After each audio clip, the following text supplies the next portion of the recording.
Acceptance. The action of consenting to receive or undertake something offered. The action or process of being received as adequate or suitable, typically to be admitted into a group. Agreement with or belief in an idea, opinion, or explanation. Welcome, everybody, to the 6th episode of Earth Created. Today, we're going to talk about, you guessed it, acceptance. This is a huge one for my life, and maybe more than likely for yours also. I have struggled with acceptance my whole life. And when I say it that way, I have struggled with it from the standpoint of someone who wasn't accepted. And then that pretty much stayed the same because, as you can tell, I'm pretty much outside the realm of society in many ways. So that actually turned out to be a positive thing. But as I'm getting older, I'm seeing that I need to accept a lot more and be more accepting and respecting and try to understanding of other people and their opinions, their ideas, their beliefs, their actions, their justifications, everything.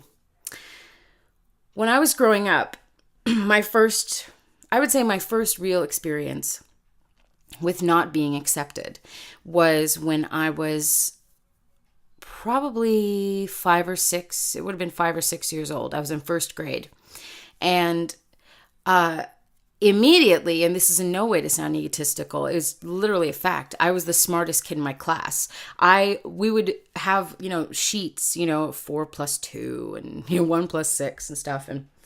And we'd be given the math sheets or the English sheets or whatever we were given to work out at our desks. And I would finish mine first. And then I would go around afterwards because people would ask me, Holly, how do you add this together? How do you subtract this? And I was literally going from desk to desk, working as like a second teacher, and because the teacher would be busy with somebody else. So I would be helping somebody, almost like a teacher's assistant. And before Christmas that year in first grade, my teacher, Mrs. Armstrong, called my mom in. And she didn't see this as a problem. She was always grateful that I was helping other kids because she knew that all the answers on my sheet were going to be correct and that I could help people. And so she called my mother in and she said, Holly's way too smart. I want to skip her ahead. And at this point, she had the class that I was in was a 1-2 split. And so she skipped me ahead to the second grade, after, it's just really funny. Before Christmas break, I was in first grade, and then I go home and I have my turkey and we put up the tree and everything else. I come back to school and I'm in second grade, and this doesn't tend to happen, right? So I was put in second grade. This was awesome for me because first grade was not challenging. I was not being challenged. Like I said, I was going around and helping people. I knew this stuff already. But what was difficult, as I would come to see, even to this day in some cases, my moving forward a grade has, it creates a blockade. And it's fabulous for me as a person because it was a lot more challenging to be in the second grade. I didn't understand things as readily as I did in the first grade. I was still considered pretty smart among the peers in that group. And I realize that we're talking about first and second grade, but remember that show, Are You Smarter Than a Fifth Grader? And most people can't even get most of the questions. So sometimes these things, we've learned them and they seem like, oh, it'd be so easy. But, first and second grade, obviously when you're in it, and even when you're an adult, there might be things from those grades that you forget or you don't quite grasp anymore. We tend to shelve it and put it to the back of our mind and basically never use it again. It collects dust, right? But I found that it was surely a challenge because it put me back up to a certain level where I had to think a little bit more. And I wasn't the teacher's assistant anymore. I wasn't going around helping people because I was too focused on what my work was. And This created a challenge between me and my second grade peers and even my first grade peers, which is really interesting. Even to this day, I still know a few of those people who were in second grade when I skipped forward to second grade, and they hated me because I was the smart kid or whatever, and they hated that I was being favored. So there was my first, as far as I can remember, my first real challenge, my first real experience with acceptance, because here was a group of people, half of whom were pretty nice to me. The other half were jealous, were not very nice, quite mean sometimes. And so teasing for me began at a really early age because, there was a small group of people who, in a sense, were, I don't know how to say it, not in awe or fascinated, and I don't want to say revered, but that's kind of what I mean, but on a much smaller scale, who kind of revered me in that sense. But then there were others who just totally hated me because I was the smart kid, right? And even from that group of first graders who I left, I think there was even a sense of, well, there certainly was a sense of betrayal with some of those kids that lasted for years. It is incredible, people. The things that our 5-year-old children, our 6-year-old children go through, and it sticks with them forever. It really does create who that person is and how they're going to act and react in the future.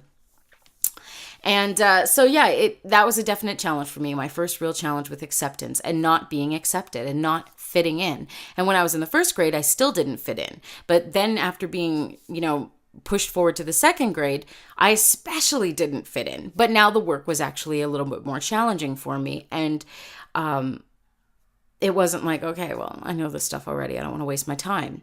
And I really do appreciate, I don't know if that teacher's still around, but I really appreciate Mrs. Armstrong that she did that. And that was at Southwold Public School. Just in case for any possible synchronous event that she's listening or someone who knows her is listening. I really appreciate that she did that for me because then I wasn't sitting bored, and I did love walking around helping people, but still, there's only so long you can do that before you realize, okay, I need to help myself. I need to move forward.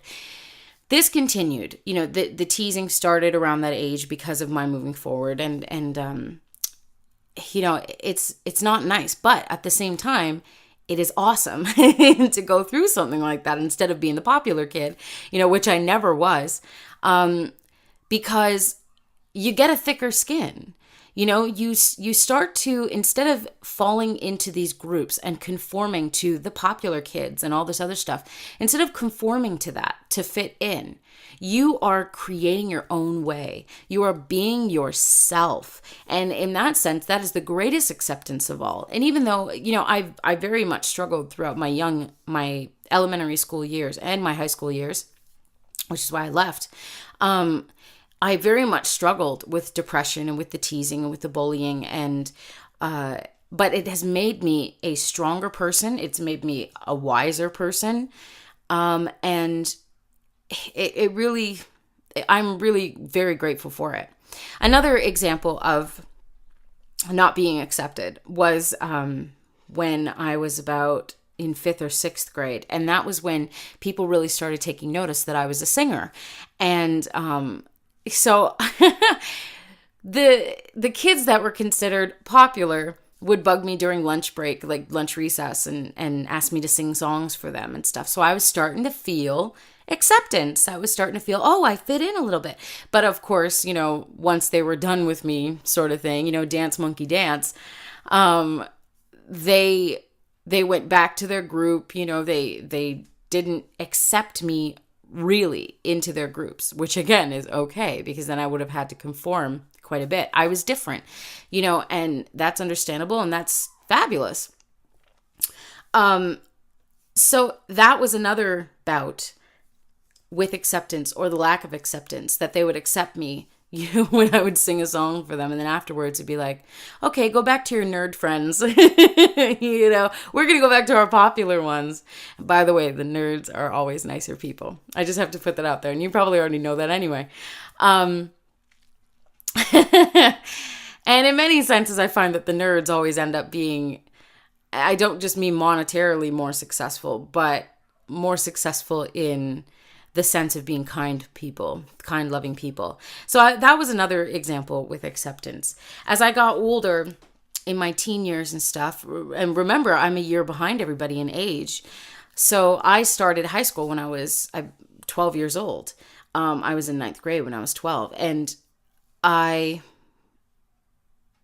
then I was 13 at the beginning of the year because my birthday is March 1st. So, the 13 at the beginning of the next year, but everyone going into high school was 13. I wasn't. So that on its own created some sort of strangeness between me and people who were in my grade, and because all of my peers in my age group were still back at Southold in elementary school in 8th grade. A really weird experience. Absolutely. I got picked on for a bevy of reasons, and the two main being, well, it's really interesting. Maybe for the first, my elementary school years, it was all about that I was smarter than everybody, that I got pushed forward a grade, blah, blah, blah, blah, blah, right? And my parents laugh about it too, because when I was a kid and we would do family videos and we would like introduce ourselves at the beginning and stuff, I would always say, my name is Holly and I am so much years old and I skipped the first grade. I was very proud of it, and I have to wonder, because I can't remember, I have to wonder if back then, like in the first grade, I was telling everybody all the time, well, I'm smarter than you because I skipped the first grade. I don't think that I was. I remember always being very kind to my peers and trying to fit in. So I don't reckon that I would have said anything like that, but definitely at home during our home videos, my name's Holly and I'm blah, blah years old and I skipped the first grade. And my parents would just laugh about it and be like, yes, Holly, we know that you skipped the first grade, and they still talk about that because that's funny. I mean, I was very proud of it.